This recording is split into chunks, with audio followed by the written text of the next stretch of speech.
Okay, so this is my screencast for CA2 of the multiplayer distributed networking assignment.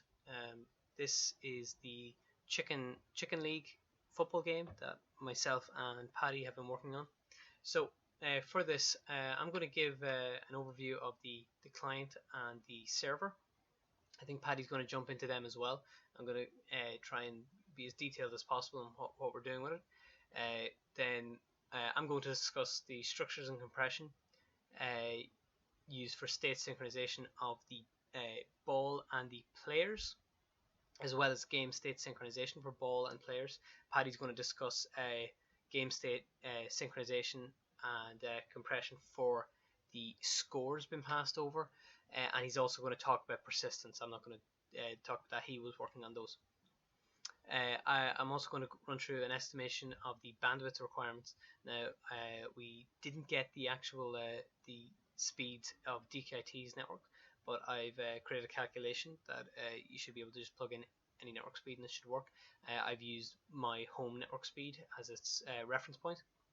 I'm going to discuss some issues that I had with TCP in regards to state synchronization and in regards to the general structure of how this code works in regards to ball position movement. And Paddy's got some issues he's going to discuss in regards to his work with the score. I'm going to do a quick gameplay demonstration as well, and I think Paddy's going to do something similar. And then I'll just do a quick run through of the version control that we've been using, code structures, and the tech we've been using to keep track of that. Okay, so let's start off with a gameplay demo and show the current state of the game. So I'll just run the game here. Here's one instance, and we will run this as a host. So currently this is going to be running locally on my computer. As you can see, when you spawn in, each player now has a custom name. When they move, the boost value increases in size and changes from red to green to show that the boost is actually increasing. And the text has just been cleaned up. Also the player's name and the player number is displayed on the top left alongside the scores, which have been enlarged. These were changes made by me. The score enlarging, that was Paddy. Paddy was working on the score. The basic physics of the ball is still working.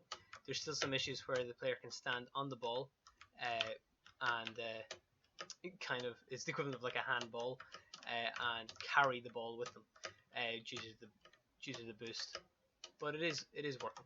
So that there is showing the host. So now if I boot up another instance of the game and we go and hit join, you will see player 2 has just spawned in, and something interesting is okay, so firstly player 2 has a different name and a different player number, so you can easily identify who you are. Each team also now has its own color. Paddy worked on the sprite sheets, and I just implemented a simple way to switch between the sprite sheets. So as you can see, player synchronization is working exactly the way we want it to. There is a little bit of a delay that is due to some lerping happening in the multiplayer game state code.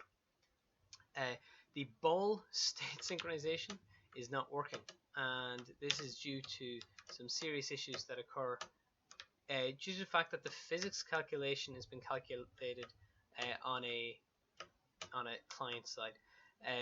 Ideally, what you would want is for the physics to be worked out on a dedicated server. Now I do plan on trying to get this to work for the UDP release, but unfortunately it's not working as of right now. You will notice though that the player, so currently I'm controlling player 2 here down in the bottom right. Oops, let's bring all that stuff back. Oh, it doesn't matter, I'll just open up these. So down in the bottom right I'm controlling player 2, and in this instance I can hit the ball in my instance. You'll also notice that if I go to interact with the ball in player 1's instance, there we go, I'm doing the handball glitch. I can actually control it and move it around and shoot it off like you see there. So some persistence is working with the ball, not all. I'm just going to jump into the code real quick to show you how this is happening, or how we're attempting to do this. So I'll just zoom in on the code here. So firstly, we'll have a quick look at multiplayer game state. I'll do Control F, position update. There we go. So as you can see here, after looping through each of our, so firstly we grab we package the type of the update, it's position update in this case. We then package the number of players currently inside another int32. That's our second item. We then loop through for each of one of those player identifiers. We grab the associated chicken by reference and get its position and in the position of its x and y value along with its identifier and pass it into the position update packet. So we then grab the ball object, which is in world, and we package in the position x, position y, velocity x, and velocity y. They're important because of the physics calculations, though it's not fully working. You can also see Paddy then afterwards is packaging in the score, but I'll let him discuss all that. So then this position update packet is sent to our game server. So our game server, excuse me, if I do a search for a position update, there we go. So in our game server handling incoming packets, it grabs the first thing off the packet, which is the packet type. It'll come down here to client position update, and it'll grab the number of chickens. That's our second item in the list that we just discussed. So for the total number of chickens, we iterate up through it. We store in a struct called chicken info the position of the chicken, the x and y coordinates of the chicken, and we pull them from the packet. So that grabs the ID, the chicken x and the chicken y, and that's stored in chicken info in the location of the identifier. We then go and we grab these, we want to set the ball info, which stores two vectors, ball position and ball velocity. So we grab the x and y of both of these and store them in the ball info position. Okay, so the next thing we want to do is we want to update the client state. So the game server, after having received all the different information points from all the different clients, is now going to basically post out a packet update to all of the clients with the current most up-to-date information. So the first thing that is shipped out is the packet type update client. We then have the current location of the field. Actually, this is not needed. I've just remembered, so we can dump that out. There's from previous code. The next thing is actually the number of chickens in the game, the number of players, and then for each player we grab the ID of it, and then the position X and position Y. And then once we have all of the chickens inside the packet, we then grab that ball, position X, position Y, velocity X, velocity Y, and then the scores that Paddy was working on, and throw them in to the packet, which is then sent to all. So the next thing that happens is multiplayer game state comes along, and it's going to handle the collection of those packets. So that's actually handled way down here at the bottom inside the update client state. So the first thing that happens is we grab the current world position and the number of chickens. Okay, so current world position. Yeah, again, this is code that is no longer needed due to the fact that the game world does not actually scroll. If I can just comment that out. Okay, see, there we go. So after we grab that chicken count, we from our packet, that's the next thing in our packet, we then loop through the packet and grab out the identifier, position X and position Y. So those three 4-byte sized objects are stored per chicken. So that's one int32 and then two floats, int32 and a float being the same size at 4.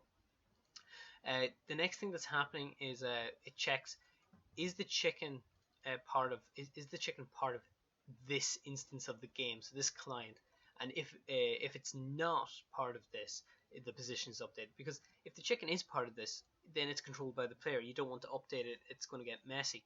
So that there is updated. So then after that, the packet has emptied all the chickens. The next thing that's inside it is the 4 floats that designate our ball position. Now this is where things start breaking in the code, but I'll get back to that. So uh, similar to how we grab the chicken position X and position Y from the packet and set it, we grab the position X and Y and velocity X and Y of the packet. And then what we do is we again check if the ball is available to be gotten, because the ball isn't spawned until after the game begins, so this is why the if is needed. So if the ball has been spawned, if it exists, then we want to update its position and velocity. Now you'll see some issues with that in a minute. So the first thing that happens is we have to lerp the position similar to the chicken. This is to account for the fact that the packets are only updated 20 times a second, while the game is updated much more frequently, aiming at 60 times a second. And the reason why it's set to 20 times a second is for efficiency reasons. There's a lot of packets, a lot of data being sent, and a lot of packets being sent, even at 20 times a second. Putting it up to 60 times a second, while we'll have a smoother appearance on the game, definitely. Over network, you'll end up seeing some serious lag in between players, which unfortunately results in very little game synchronization. So that's why we kept it low at 20. I originally did change it up to 30. Actually, I originally changed it to 60, and it was really smooth, and I was really happy with it until I noticed the major sync issues. After that, I tried 30, but eventually settled back to 20. So, all in all, that's roughly how our client and our server are working, and that was also just a little discussion on the the synchronization issues that were had with the ball, but also how the synchronization is working and limiting that number of times a second to allow for smooth synchronization for the likes of a player. So if I just start up this server again, we host and we join, you will see instantly the player spawns. Interestingly, the location where the player spawns is actually very important. This was a key feature design of the game. So in soccer, there are deliberate formations. So I created a system that allows the game to specify different formations. So if I go and join again, a right field defender is after spawning. So the third player is always going to be in that position. And if I keep spawning game instances, which I will do anyway to show the limits of number of players, you'll start to see that the locations start to look like formations. This formation system actually allows for custom formations, so it isn't implemented right now, but what I do hope to do is before the host starts a game, they can specify team formations. Currently there's 2 formations in the game. Now we'll only see one actually in play, but there's a 4-4-2 formation and a 3-4-3 formation.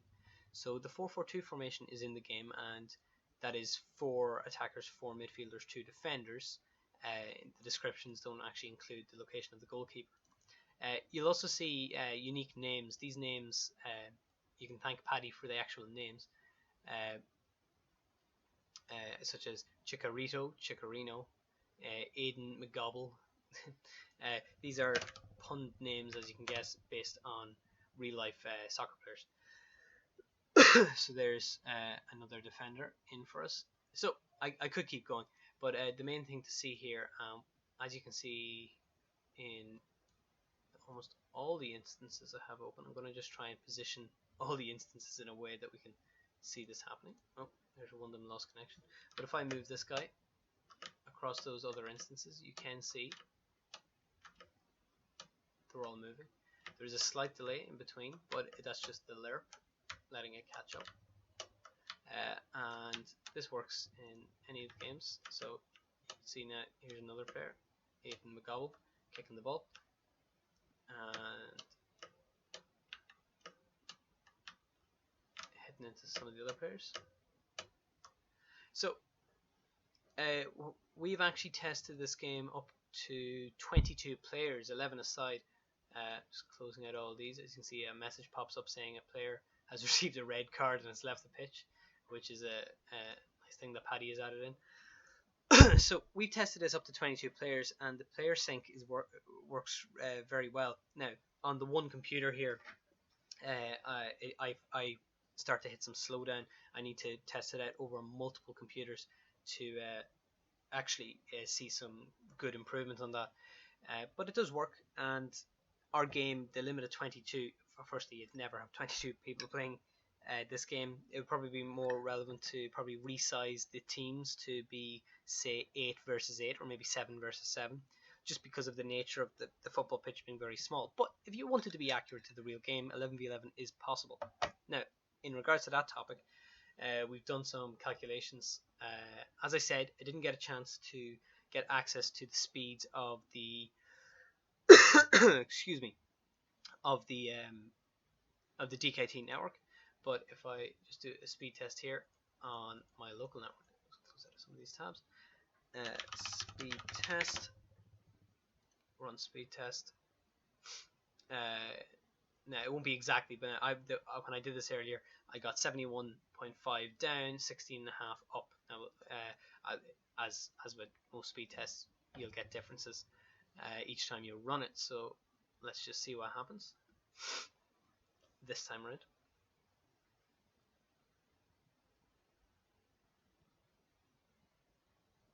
Okay, so close enough, 72.6, 16.2. So that's probably close enough that I'm not going to bother changing my figures in my calculations here, just due to the fact that it'll be, a very small difference. So we've got two major packets here. We've got the packet that the host is sending out to the client each update. That's that every 20 times a second. And then we have the packet that each client is sending to the host, also 20 times a second. So really what we're looking at is a combination of the time delay for each of these combined, so that you can say that from a client sending the information to receiving the response is this given amount of time. So what we can say is the time it takes. So firstly, the packet sent to the client. The first thing we have to remember is the size of the data types is very important. Now, in regards to this, all we're sending are int32s and floats, which are all 4 bytes in size. So it makes the calculations a bit easier. So we're sending the packet type, which is 4. We're sending the number of players. Now, this here is the actual max number of players for the calculation. So that's also a size 4. Then for each player, so for each chicken, we send the following 3 things: the ID, position X, position Y. So we're sending 12 bytes of data per chicken, which you can see is 264 bytes of data for our max 22 players. Then we send the ball information, which is 4 floats: pos X, pos Y, and velocity X, velocity Y. And then finally, Paddy's score is sent, which is 2 floats as well, red team and blue team. So with our max player count of 22, the host is sending a packet that is 296 bytes in size, but that's being sent 20 times a second. So in one given second, that's roughly 5.9 megabytes every second, or 5,920 bytes a second. So the first calculation we have to do here is, for checking against the speed of internet, we need to convert from bytes to bits, because internet speed is generally measured in megabits, not megabytes, so lowercase b, not uppercase b. So to do this, we just divide by 8, simple calculation. So every second we send 740 megabits.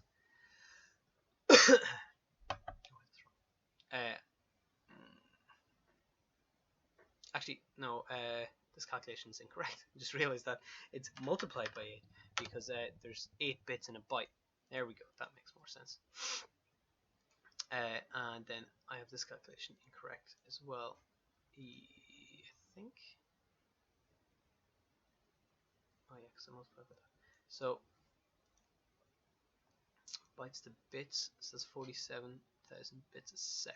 Yeah, that might actually be correct. Okay, let me just multiply this one.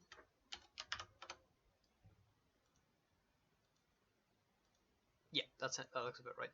So what you are seeing here, there's at our max size of 22 players, there's almost a delay of almost 3 seconds in our ping. Now, I haven't seen a ping that large, so my upload bandwidth calculation may be slightly off. Uh, Oh, but this is the host of the client. Yeah, so client to host is currently at about half a second. That's more of what I've experienced. So this calculation for sent from packet sent from client to host is kind of the same as the one above, except you're only sending one chicken's information. So it's a lot less data. So the immediate thing here that you can see is we have a major there's a major ping coming from our host to our client. So one way that we could potentially improve this in our next release is be more efficient with our data sizes. So now while our positions need to be floats due to the decimal point, and unfortunately float is the smallest floating point value, double being double the size of it, our int32s definitely could be shrunk down. If our max player count is 22, then we definitely could have used an int8, and similarly for our chicken IDs, that could have been an int8 or an int16 even if needed, but an int8 should cover up to I think 128. And the same down here, and that would definitely improve speed in our next build of this game. Okay, so finally, just to kind of wrap up on this, we used Git, and I'll be linking the GitHub repository, but we also use Gitkraken for our version control, which is a tool that we use, which allows us to, and what we're doing is we're only committing CPP files, ignoring the project changes. So one thing with the Git that I noticed, if you pull from Git, you need to re-import formation, CPP and HPP due to the fact that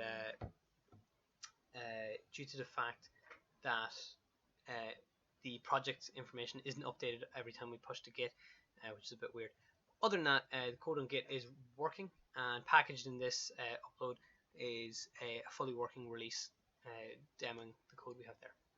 Okay, thanks, that's it for now, and I'll be back for the final release.